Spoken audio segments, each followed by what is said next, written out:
이러한 역사적 경험은 헌법 개정권도 무제한이 아니며 헌법의 근본을 파괴하는 개헌은 실질적으로 허용되지 않는다는 교훈을 남겼다.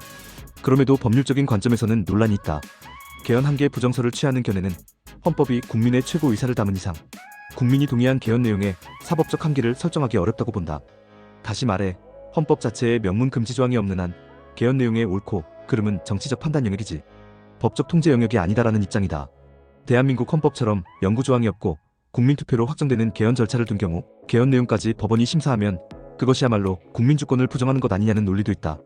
이런 시각에서는 대통령 중임 제한을 철폐하거나 현직에게 적용하는 개헌도 국민투표를 거쳐 확정되면 수용되어야 한다고 볼 수 있다.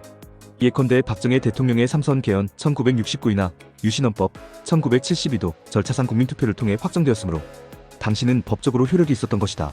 다만 이 경우에도 유신헌법처럼 헌법 정체성 자체를 뒤엎는 개헌은 법적 효력 논의와 별개로 정당성 상실로 인해 결국 혁명이나 헌정단절을 불러온다는 반례가 있다. 결국 다수설이든 소수설이든 헌법 개정도 넘지 말아야 할 금도가 있다는 점에서는 인식을 같이 하지만 그 한계를 판단하고 제어할 주체가 누구인가에 의견 차이가 있다고 할 것이다. 3. 헌법재판소의 관할과 자기제한, 개헌 심사 가능성. 위와 같은 문제가 현실화될 경우 헌법재판소가 개정된 헌법조항 자체를 심판할 수 있는가가 중요한 쟁점으로 떠오른다. 결론부터 말하면 대한민국 헌법재판소는 헌법조항 그 자체에 대한 위헌심사를 인정하지 않고 있으며 이는 확립된 다수견해이다. 즉 개헌의 결과 만들어진 헌법규범을 다시 헌법재판을 통해 위헌이라고 선언하는 것은 불가능하다는 입장이다.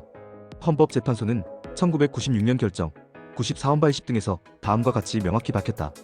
헌법재판소법에 규정된 위헌법률 심판과 헌법소원 심판의 대상은 법률에 한정되며 형식적 의미의 법률과 동일한 효력을 갖는 조약 등은 포함되지만 헌법 그 자체는 포함되지 않는다.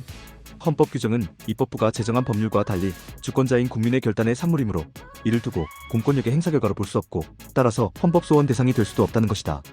또한 우리 헌법에는 독일 기본법처럼 명시적인 개헌 한계 조항도 없고 독일처럼 개헌을 법률 형태로 제정하도록 하지도 않았으므로 어느 규정이 제정헌법 상위이고 어느 규정이 개정헌법 하위인지 구별할 수도 없고 구별해야 할 실정법적 근거도 없다고 했다.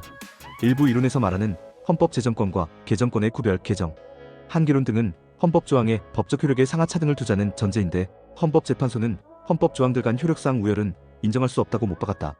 비록 헌법 내에 이념적 중요도 차이는 있을 수 있어도 그것이 법적 효력의 위계로 이어지지는 않는다는 취지이다. 이러한 다수 의견에 따라 설령 현 대통령에게 적용하는 개헌 조항이 통과되더라도 그것이 헌법에 위반된다며 위헌 심판을 청구하는 것은 형식상 받아들여지지 않는다. 실제 사례로 헌법 조항 자체를 문제 삼은 헌법 소원이 제기된 적이 있는데 대표적으로 헌법 제29조 제2항에 대한 위헌 소원 사건이 있다. 영상이 도움되셨다면 구독과 좋아요